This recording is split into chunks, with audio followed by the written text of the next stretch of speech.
Welcome you all to the Dr. Shan tutorials. Today I will discuss about the part 2 of report writing and precautions for writing report, that is layout of the report. Let us understand that what is the layout of the report is all about. Anybody who is reading the research report must necessarily be conveyed enough about the study so that he can place it in its general scientific context, judge the adequacy of its method, and thus form an opinion of how seriously the findings are to be taken. For this purpose, there is a need of proper layout of the report. The layout of the report means as to what the research report should contain. A comprehensive layout of the research report should comprises preliminary pages, the main text, and the end matter.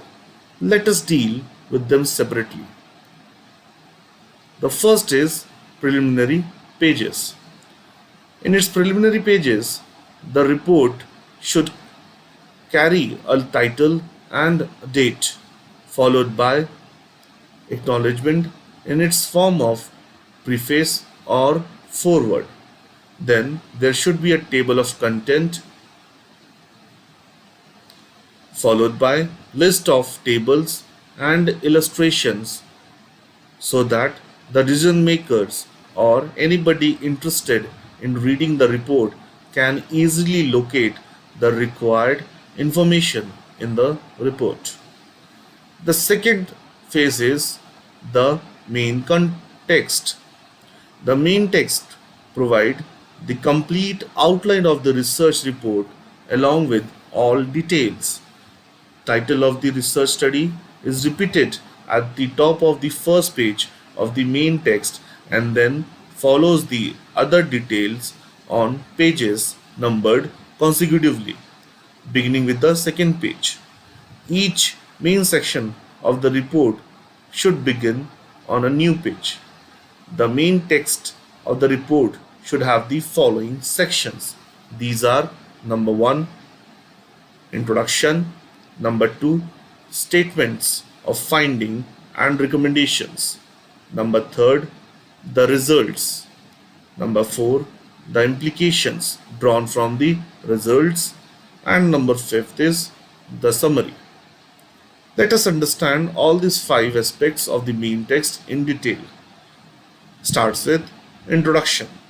The purpose of introduction is to introduce the research project to the readers. It should contain a clear statement of the objectives of the research. That is, enough background should be given to make clear to the reader why the problem was considered worth investigating. A brief summary of other relevant research may also be stated so that the present study can be seen in that context. The hypothesis of the study, if any, and the definition of the major concepts employed in the study should be explicitly stated in the introduction of the report. The next one is the statement of finding and recommendation. After the introduction, the research report must contain a statement of finding and recommendation in non-technical language so that it can be easily understood by all concerned. If the findings happens to be extensive at this point, they should be put in the summarized form. The third is results. In results, a detailed presentation of the finding of the study with the supporting data in the form of tables and charts together with the validation of result. In the next step, in writing the main text of the report.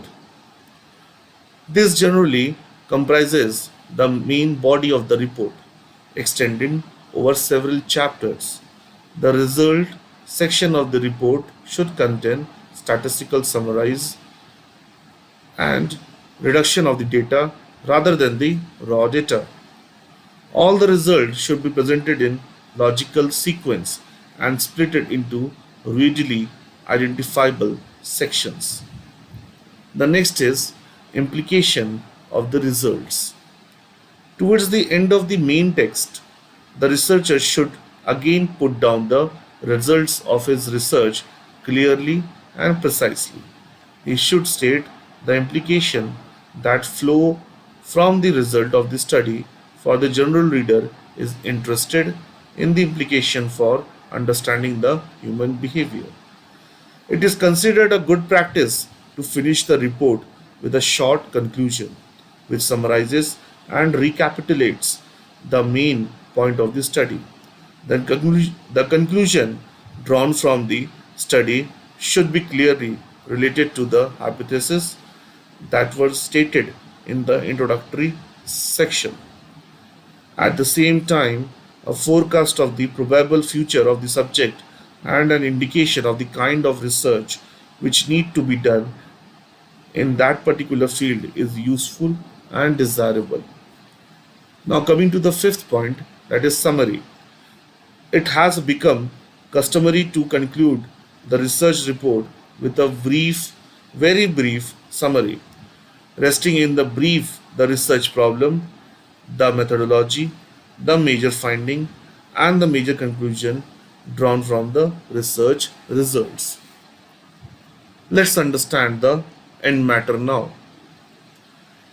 At the end of the report, appendices should be enlisted in respect of all technical data such as questionnaire, sample information, mathematical derivations, and the like ones. Bibliography of sources consulted should also be given. Index that contains an alphabetical listing of names, places, and topics along with the number of the pages in a book or report on which they are mentioned or discussed should invariably be given at the end of the report. The value of the index lies in the fact that it works as a guide to the reader for the content in the report. In this part 2, I hope you have understood about the layout of the report in detail. Thank you for watching this video.